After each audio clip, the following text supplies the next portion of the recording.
Okay, welcome back to our today's You Being School. I'm member Leo. I'm here with Alyssa Vargas. Sherry Gu. yeah. So we just watched the Trojan War yesterday. So what do you guys think about that? I think it was a really good film. I loved seeing, kind of like first the style of the film, seeing how it focused on Pete Carroll, I should say, Yeah. as well as, other players that made USC football what it is today, which is Reggie Bush. Yeah, me too. The film left me a deep impression, especially the film style. It combined the Hollywood film style, which is very special and unique. Yeah, I agree with Sherry. I love that style is the voice cover and the editing, even the script style captions. Like they were not dry or boring at all. Like even if Mm-hmm. someone doesn't care about football, they did probably still enjoy it. And plus, I like how they brought in so many different voices, like from players, coaches, and reporters. Like it didn't feel one-sided. Like you kind of get to see how big this team was from every angle, and hearing how people talk about Reggie Bush. Yeah, that is a really great Yeah. documentary. Yeah, it definitely was.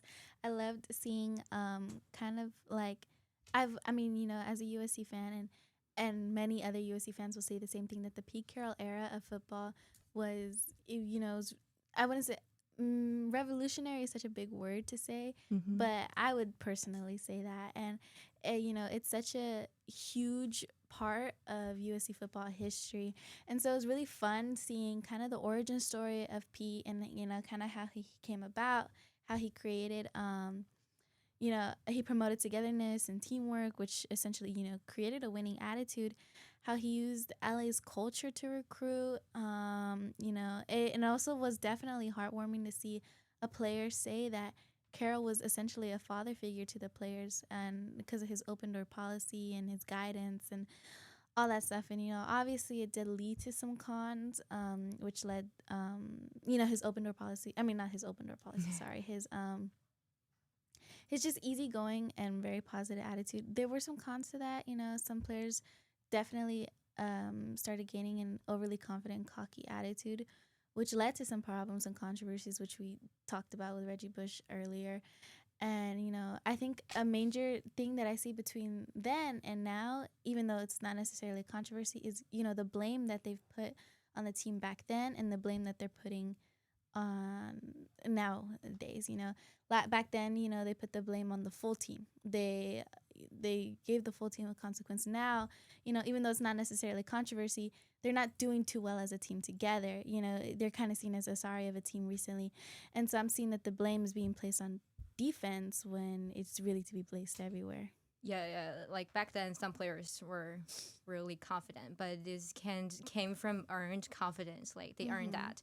But now it feels like USC doesn't even know what kind of team they want to be. Like, are they rebuilding or are they still trying to be a contender? So it's not just clear. And for Pete, I think, yeah, he actually provide a good atmosphere, like open vibe at the team. Just now, like invited more players to join in, but yeah, the film also said about the downside, like opening the program like that means it wasn't just celebrities showing up, like agents, promoters, Mm-hmm. and other people start getting involved too. So that is what lead to all the trouble at the end. So um yeah, like that openness is also kind of bike fired, so it's lead to the fall, right? Yeah.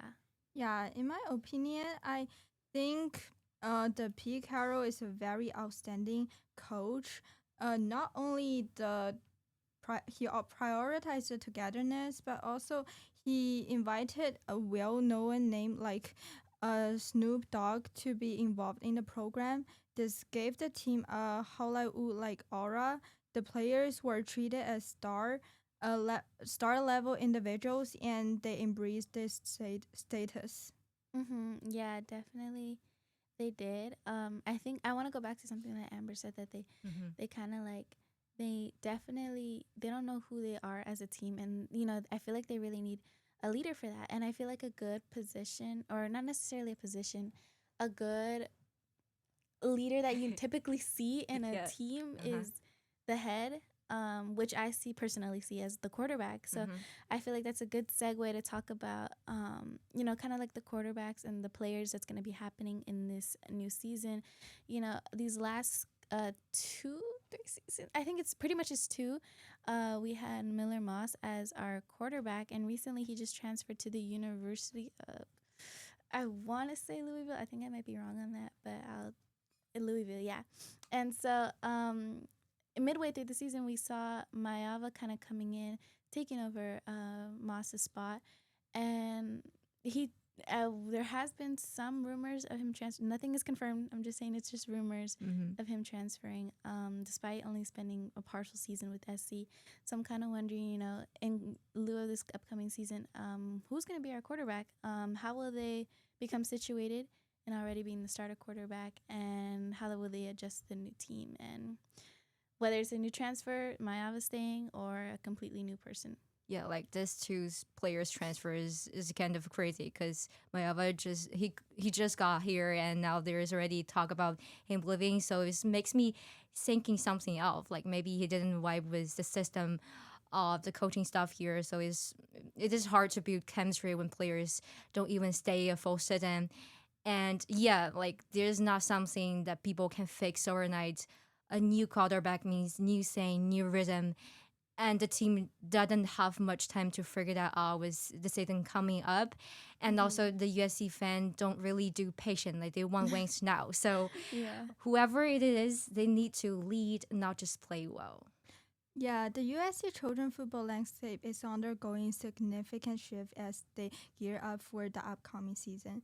The Lincoln Riley is actually recruiting new members also, yeah. Yeah.